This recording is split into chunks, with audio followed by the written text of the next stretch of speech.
It's so nice to be with you. My name is Mawhorter. I am with Fellowship Pacific, our denomination. I have been part of the fellowship. I'll just tell you a couple things about our fellowship. Fellowship of Evangelical Baptist Churches in Canada basically goes from the West Coast to the East Coast. It's about 500 churches from coast to coast, and our region is Fellowship Pacific. We're BC and Yukon. We have just under 100 churches here that we oversee. I've been part of the fellowship for 40 years. I pastored for 38 in the fellowship, and then for the last 2 years I have been with our denominational office in Fort Langley. And our mission as a region is to leverage the collective strength of our churches in order to attain a God-honoring impact in BC and the Yukon. And so our job in the office is to serve you, to serve your churches, our churches, and to help them everywhere from birth to death, through all the transitions, through all of the health things. We provide training in how to do discipleship and things like that.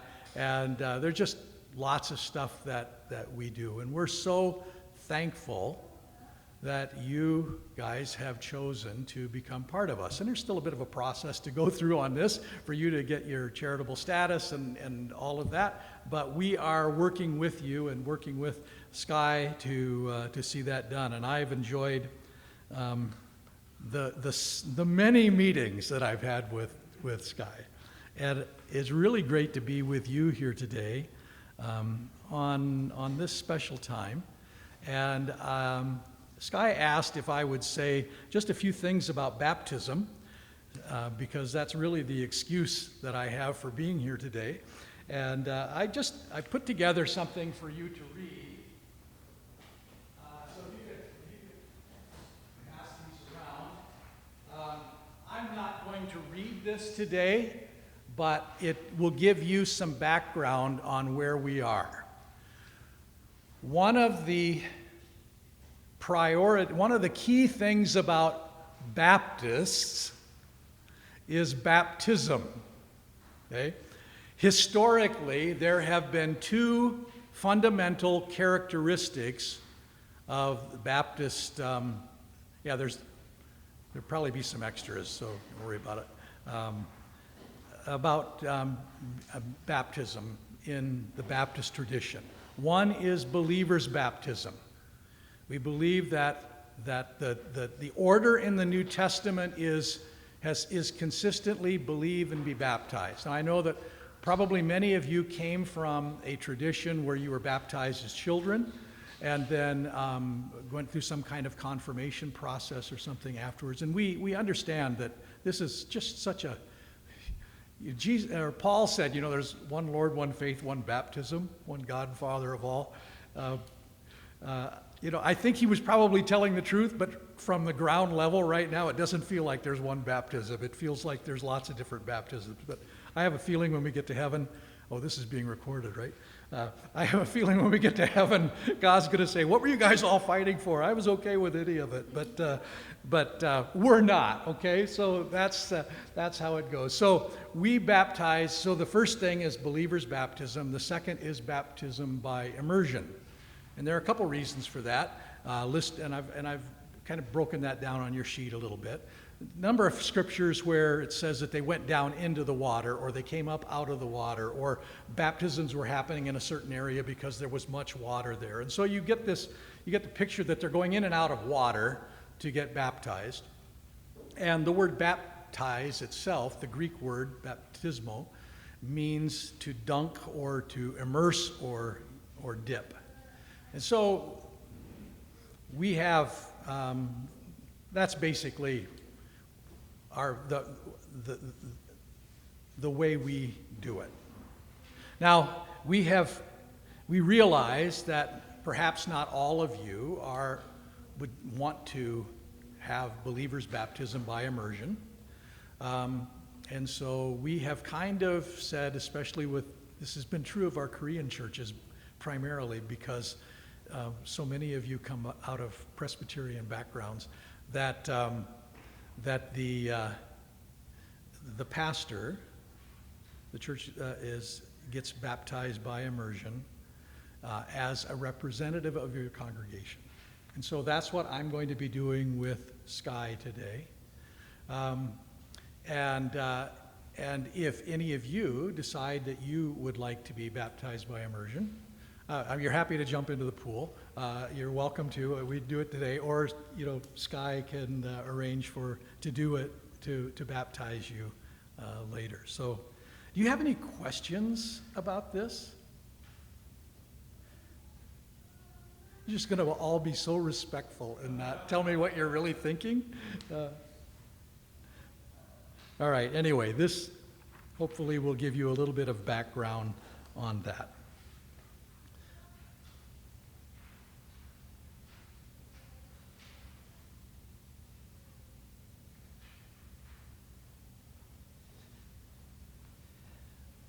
Our family is really into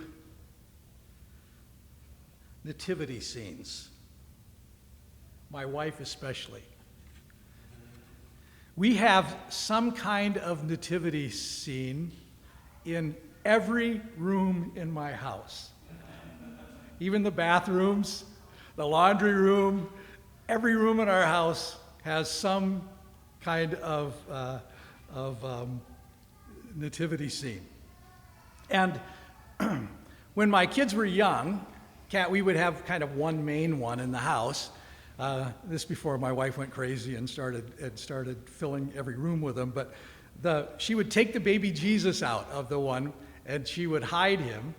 And then at Christmas Eve, after all the kids went to bed, she would put him back in the manger. So in the morning when they woke up, Jesus was born. He was in the manger.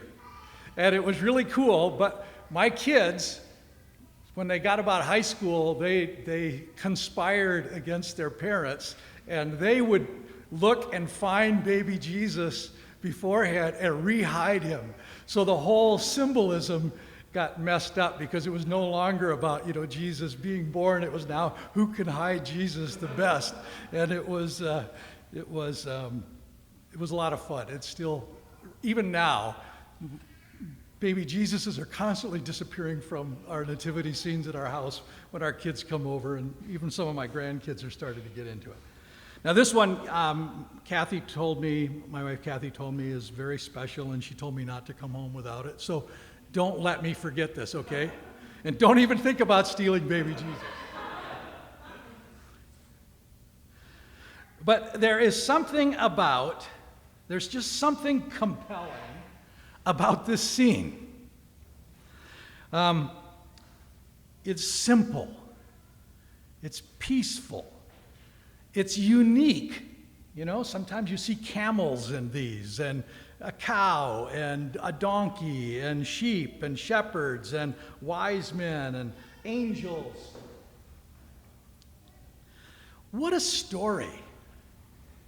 The King of the universe, born in a stable, sleeping in a manger. That is, if you don't think too much about the smell of a barn or of all of the animal mouths that have been eating out of that manger. But I think that I want to just take a few minutes this morning to think a little more deeply about this story. Now, we've already had, there are three passages that I want us to look at that kind of give the events of the Christmas story in chronological order. And we've already had Luke 1 read, but if somebody would be willing to read Matthew 1, verses 18 to 25, and somebody else would be willing to read Luke 2, 1 to 7, that would be great. Out loud.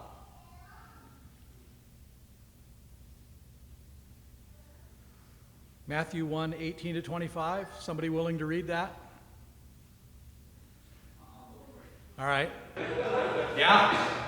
Now the birth of Jesus Christ Christ took place in this way, that his mother Mary had been betrothed to Joseph. Before they came together, she was found to be with child from the Holy Spirit. And her husband Joseph, being just a man, and unwilling to put her to shame, resolved to divorce her quietly. But as he considered these things, behold, an angel of the Lord appeared to him in a dream, saying, Joseph, son of David, do not fear to take Mary as your wife, for that which is conceived in her is from the Holy Spirit. She will bear a son, and you shall call his name Jesus, for he will save his people from their sins. All this took place to fulfill what the Lord had spoken by the prophet. Behold, the virgin shall conceive and bear a son, and they shall call his name Emmanuel, which means God with us. When Joseph woke from sleep, he did as the angel of the Lord commanded him. He took his wife, but knew her not until she had given birth to a son, and he called his name Jesus. Okay, thank you. Somebody willing to read Luke 2, 1-7? In those days, a decree went out from Caesar Augustus that all the world should be registered. This was the first registration when Quirinius was governor of Syria. And all went to the register, each to his own town. And Joseph also went up from Galilee, from the town of Nazareth, Judea, to the city of David, which is called Bethlehem, because he was of the house and lineage of David. They registered with Mary, his betrothed, who was with child. And while they were there, the time came for her to give birth, and she gave birth to her firstborn son, and wrapped him in swaddling cloths, and laid him in a manger, because there was no place for them in the inn. Okay. What a phenomenal privilege to be the parents of the Messiah. This was the best thing that could have possibly happened to Mary and Joseph. This was a special couple. I mean, if you're God and you are picking the parents, handpicking the parents of your son on earth, wouldn't you want to make sure you had a pretty extraordinary couple? And they moved forward. They moved forward understanding that they were on the road to God's best. But bad things can happen on the road to God's best. So let's go back and think about the passages that we just read. The first one was the angel appears to Mary and tells her what's going to happen. What a rush to think about being the mother of the Messiah.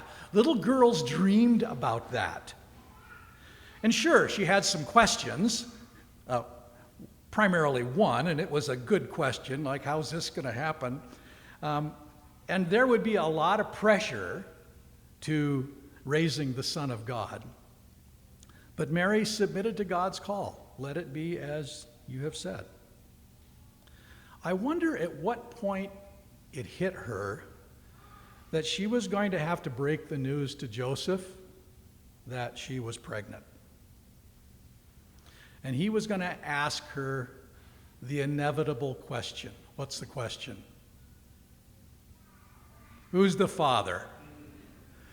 And she's going to say, God. Like, who would believe that? Really?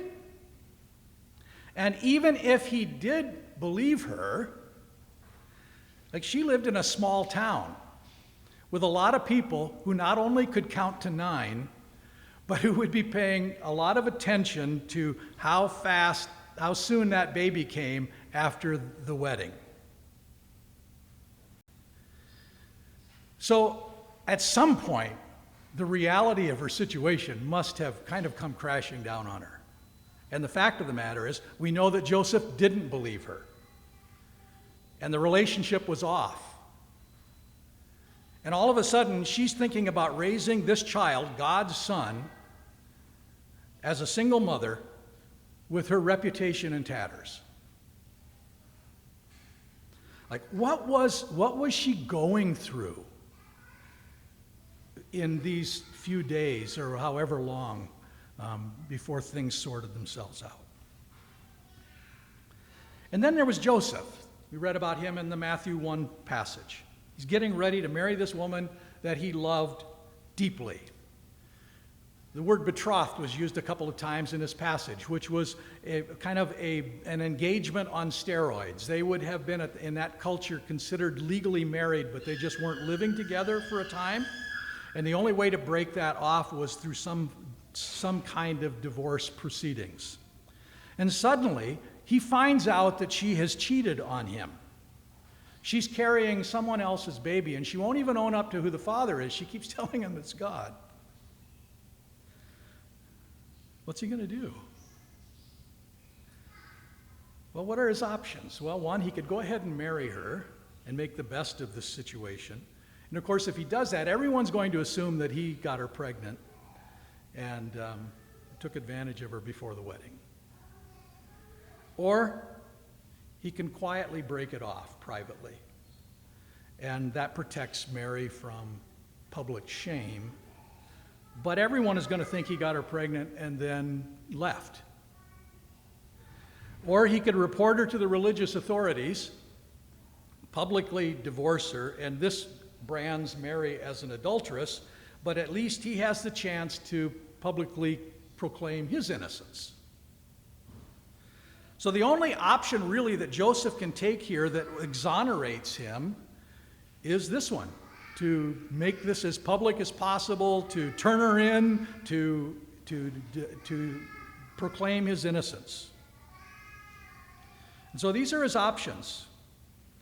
And he painfully comes to a conclusion that he loves Mary too much to throw her under the bus, and he loves God too much to marry an immoral woman. So he chooses to break it off privately and just accept the hit to his own reputation.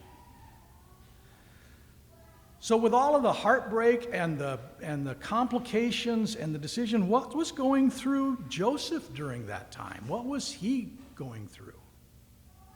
And then the angel appears to him and assures him that Mary hasn't been unfaithful. God really is the Father, and that he should go ahead and marry her. And when he woke up, he did it. He just didn't waste any time. He gets to marry the woman he loves, and they do it fast. So they get married, they get settled in their home, they start getting ready for the baby to arrive. Anything you have to do to get ready for a baby to arrive, Stefan? Those of you who are married, do you remember that kind of time? Now, verse 25 tells us that this wasn't exactly like our experience as newlyweds, but they were together and they were getting things ready for the new baby. And then the government gets involved. Luke 2.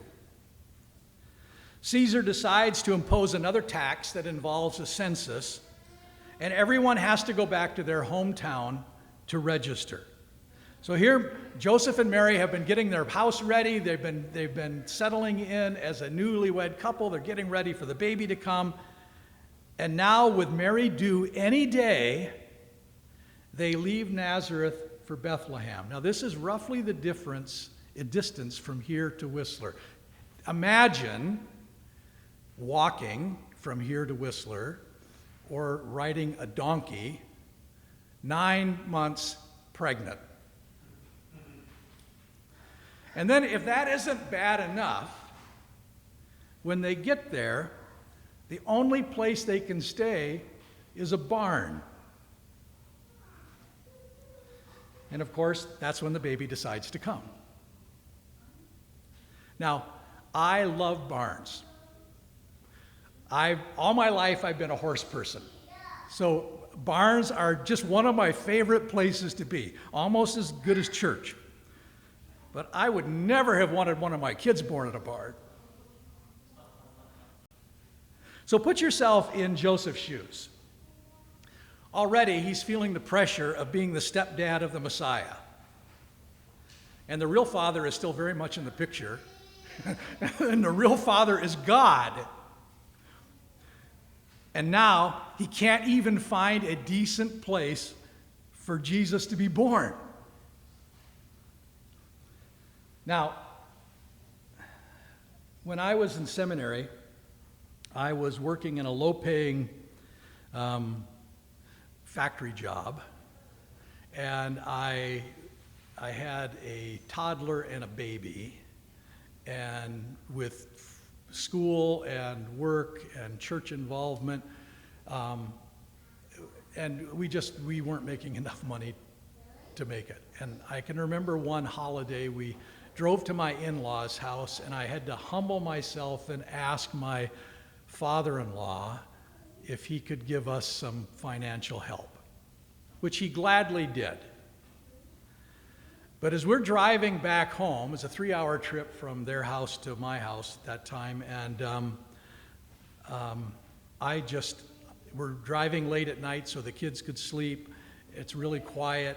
I'm just feeling like a total failure. Like, I can't even support my own family. What kind of husband am I? What kind of father am I? And then I got pulled over for speeding. And it was some really sketchy situation where we had to go into this little town to the front porch of a house, and I had to pay the fine right there. It was like one of those things where it's a fun story after the fact, but it wasn't fun then. And we got back in the car, and I just hit total bottom. Like, this was the final straw. Not only did I not have enough money, I'm sitting there with a check in my pocket from my father-in-law that I desperately don't want to cash, and I just have to pay money for a speeding ticket that we didn't have. So I have a feeling that what Joseph was going through right now was way worse than the way I was feeling at that moment. Now, having Jesus was the best thing that could ever have happened to Joseph and Mary, and for us. But the road to God's best went right through some really hard times, and God let them go through it. So I just want to mention 3 lessons that I get as I think about this perspective on the Christmas story, which seems very different than the nativity scene. I'll give them to you really quick. Life hurts, God cares, hang on. Life hurts. Bad things can happen on the road to God's best. Now, we have a tendency to think that when bad things happening, they're God's punishment for us. And sometimes that's true. I mean, there have been lots of times in my life when I've gone through bad things that were the consequences of stupid decisions I've made, or just rebellion against God, and He's disciplined me. But it's not always that way. Joseph and Mary were going through all of this because they loved God and were being obedient. They were even being obedient to a government that was imposing unreasonable restrictions on them. Does that sound like 2021? Bad things happen, and it's certainly appropriate to ask why, but just because we're living in obedience doesn't mean that it's going to be smooth sailing. And it hurts. Life hurts. But God cares. Nothing that Mary and Joseph had to go through took God by surprise. He knew what was going on. And He cared deeply for this young couple that He had chosen to raise His son. But He let them go through all of that. The mental anguish, the physical difficulties. And we don't know why God allowed them to go through all of this. And it wasn't because God enjoys watching His children suffer. And it wasn't punishment for disobedience or unfaithfulness. And maybe they needed to go through something like this to strengthen them to the rigors of raising the Messiah. But whatever reason, God cared about what they were going through it, even though He let them go through it. And He cares what we're going through. Suffering is a critical part of our growth and transformation, so we shouldn't be surprised when hard things happen. But always, always understand, God cares. So we can hang on. Maybe God let all this stuff happen to them because He wanted to show us a couple thousand years later that problems aren't necessarily punishment.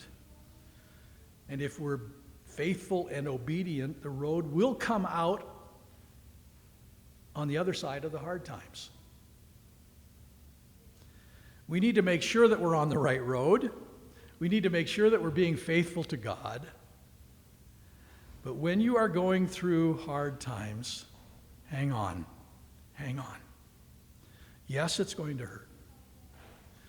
Yes, the road to God's best leads through hard times.